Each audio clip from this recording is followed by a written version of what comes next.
Hola, buen día para todos. Hoy estudiaremos la resurrección de Moisés.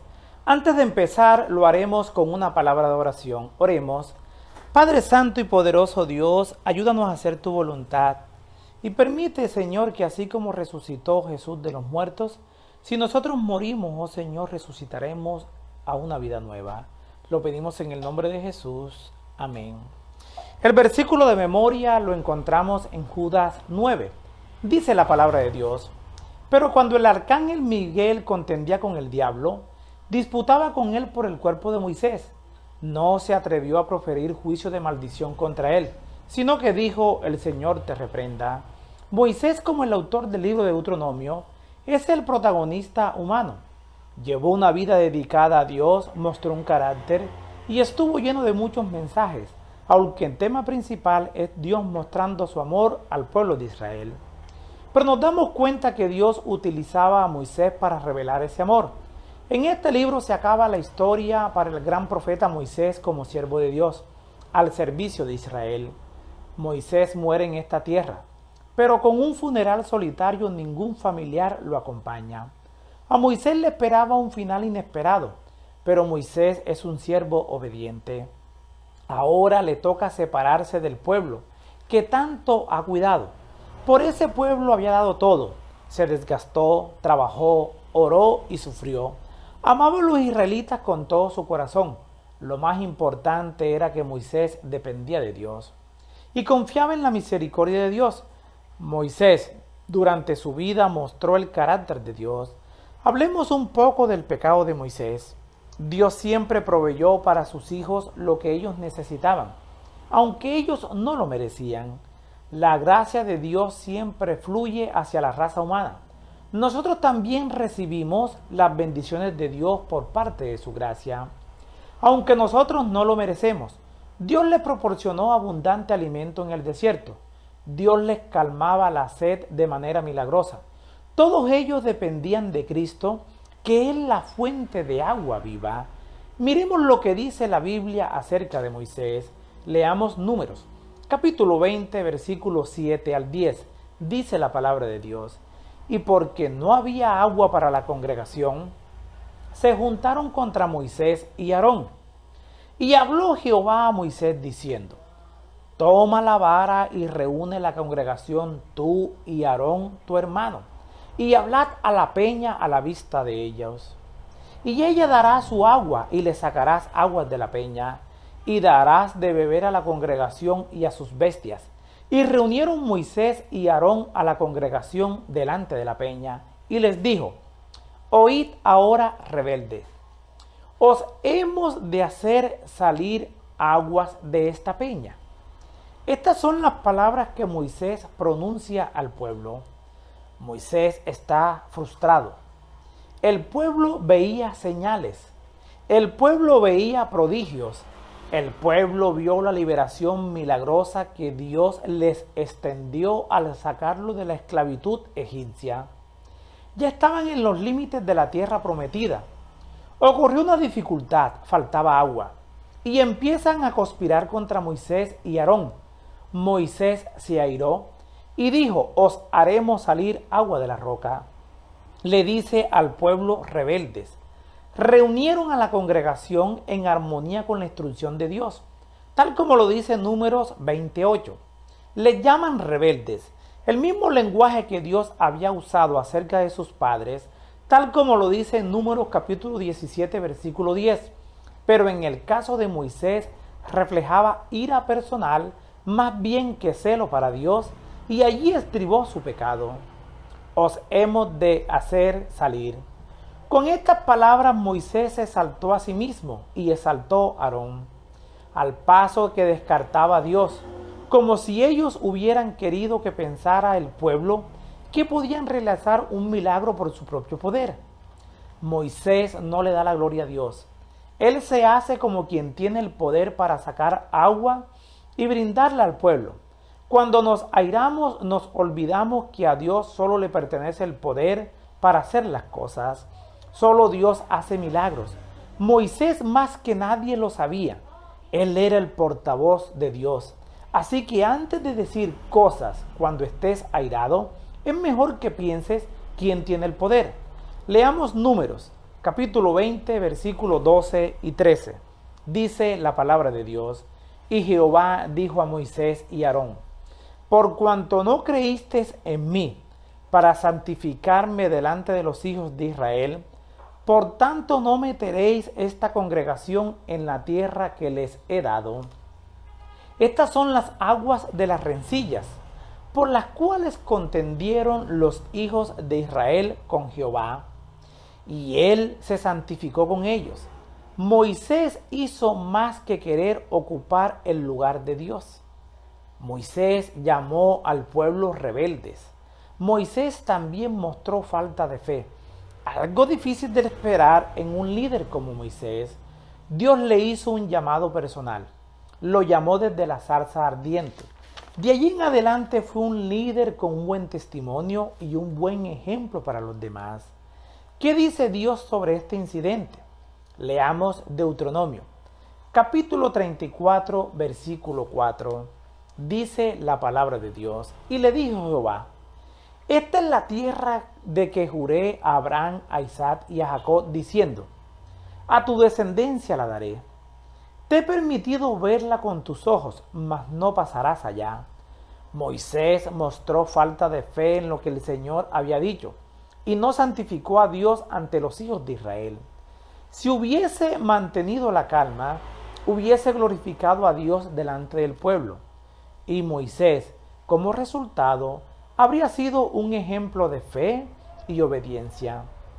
Cuando nosotros leemos el libro de Números, especialmente Números, capítulo 20, versículo 9, nos damos cuenta que Moisés toma la vara como Dios le mandó, es decir, que él obedece a medias.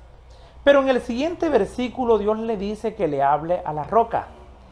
Allí en esta parte Moisés desobedece a Dios para que el pueblo vea la obra maravillosa de Dios, y Moisés la golpeó 2 veces.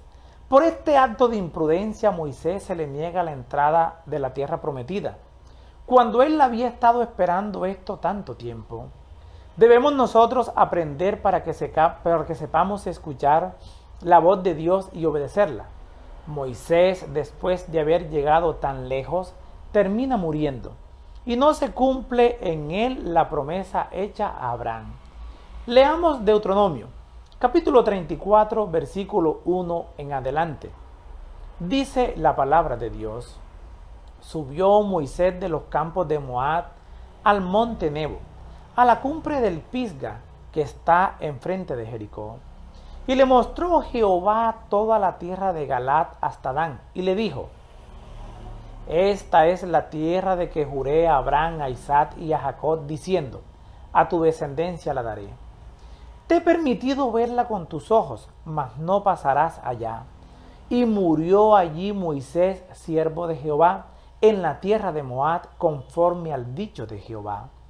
Y lo enterró en el valle en la tierra de Moab, enfrente de Bet Peor, y ninguno conoce el lugar de su sepultura hasta hoy. Era Moisés de edad de 120 años cuando murió. Sus ojos nunca se oscurecieron, ni perdió su vigor. El Señor les repite la palabra que había usado al darle a los patriarcas, diciéndole a Moisés: esta es la tierra que juré a Abraham, a Isaac y a Jacob. Tengamos en cuenta que Dios siempre cumple sus promesas. Dios dice: a tu descendencia la daré. Ahora Dios se la repite a Moisés. No hay forma de que Moisés, allí parado donde estaba, pudiera haber visto con una visión normal todo lo que el Señor le señaló. La profeta dice que fue una revelación sobrenatural, no solo de la tierra, sino de cómo sería después que tomarían posesión de ella. El Señor le mostró a Moisés que a pesar de todo, incluso a pesar del error de Moisés, Dios iba a ser fiel a las promesas del pacto que había hecho con los padres y con el mismo Israel. Dios nunca se equivoca. La palabra de Dios siempre se cumple. Pero el Señor tenía reservado algo mejor para su siervo. Los planes de Dios son mucho mejor que nuestros planes. Hablemos de la resurrección de Moisés. Moisés es un hombre para imitar. Sus escritos perduran. Aún en nuestra actualidad, Moisés murió, fue sepultado. El pueblo hizo luto, pero bienaventurados los que mueran en el Señor, porque sus obras con ellos siguen. Sin embargo, la muerte de Moisés no fue el capítulo final de la historia de su vida. Leamos Judas 9. Dice la palabra de Dios: pero cuando el arcángel Miguel contendía con el diablo, disputaba con él por el cuerpo de Moisés, no se atrevió a proferir juicio de maldición contra él, sino que dijo: el Señor te reprenda. El cuerpo de Moisés, fuera de este registro, la única referencia bíblica a la sepultura de Moisés se halla en Deuteronomio 34, 5 al 6, donde se registra que el Señor enterró a su fiel siervo y que el lugar de su tumba no fue conocido por los hombres. Judas ahora revela que el cadáver fue objeto de disputa entre Cristo y Satanás. Como Moisés apareció con Elías en el monte de la transfiguración, se puede deducir que el Señor triunfó en la lucha contra el diablo y resucitó a Moisés y lo convirtió en la primera persona que fue objeto del poder resucitador de Cristo. ¡Qué maravilla! Dios tiene el poder para levantar de la tumba a todas aquellas personas que le hayan entregado su vida cuando estuvieron en esta tierra. Cristo no se atrevió a hacer algo contrario a su propia naturaleza perfecta y a su carácter en su condición de Dios. Eso lo encontramos en Mateo capítulo 17, versículo 3. No iba a proferir juicio de maldición contra él, es decir, contra el diablo, así como no iba a mentir ni a robar. Satanás es el gran acusador. Eso lo encontramos en Apocalipsis capítulo 12, versículo 10. El gran difamador lo encontramos en Zacarías capítulo 3, versículo 1 al 2. Y Cristo nunca podía rebajarse a usar las armas del diablo. El Señor te reprenda.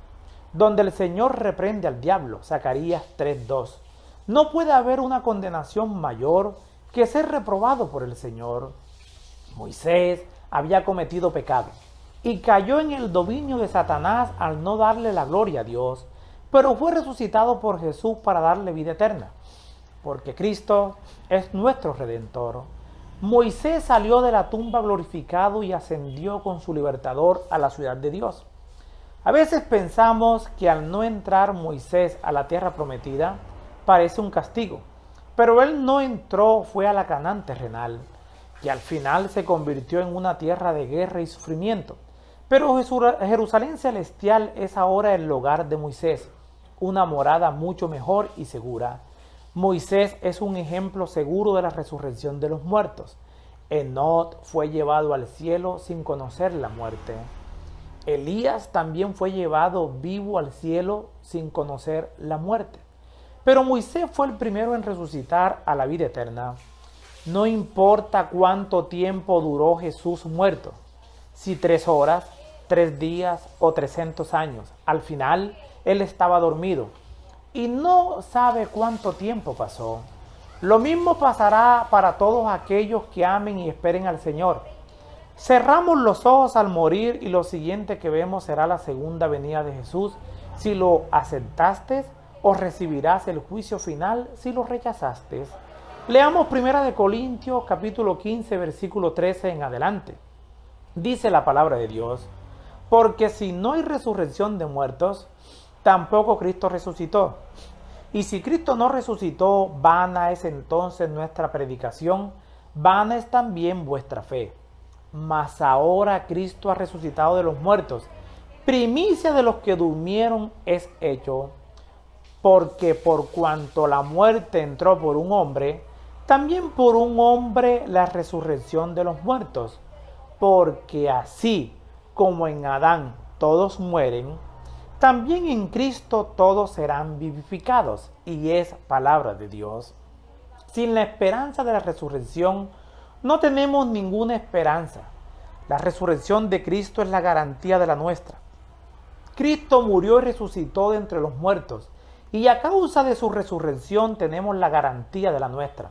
Seremos salvos por Cristo mediante la fe, siendo fieles a Dios y teniendo confianza en Él.